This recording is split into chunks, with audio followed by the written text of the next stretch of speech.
Hello. पहले ना मैं बहुत मशक्क़त किया करती थी अपनी बात को सामने वाले इंसान को समझाने के लिए, क्योंकि मुझे ऐसा लगता था कि अगर मैं इफ़ेक्टिवली कम्युनिकेट करूँगी, अच्छे से अपनी बात को बता पाऊँगी, तो शायद वो इंसान समझ जाए। पर ना पिछले कुछ सालों से मेरा ये एक्सपीरियंस कहता है कि लोग अपने कॉन्टेक्स्ट में अपने हिसाब से, अपने मेंटल लेवल के बैलेंस के हिसाब से ही आपकी बात को समझ पाते हैं।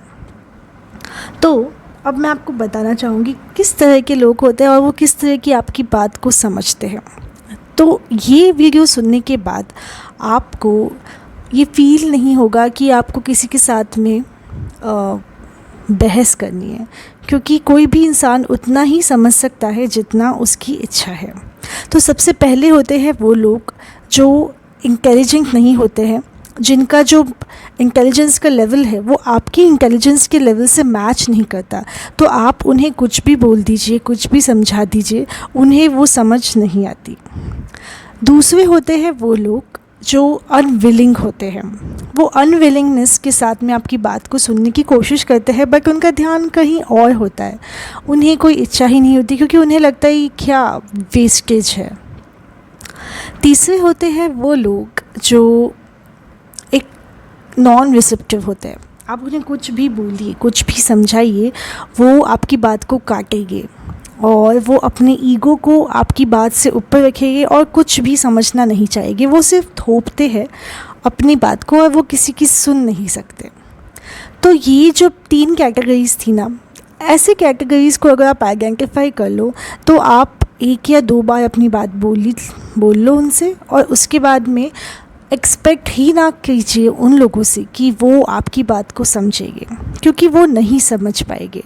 क्योंकि ऐसा कहते हैं ना कि अगर किसी बाल्टी के अंदर एक बाल्टी जितना ही पानी आ सकता है, तो हम अगर पूरा टैंक उसमें डाल देंगे तो क्या होगा।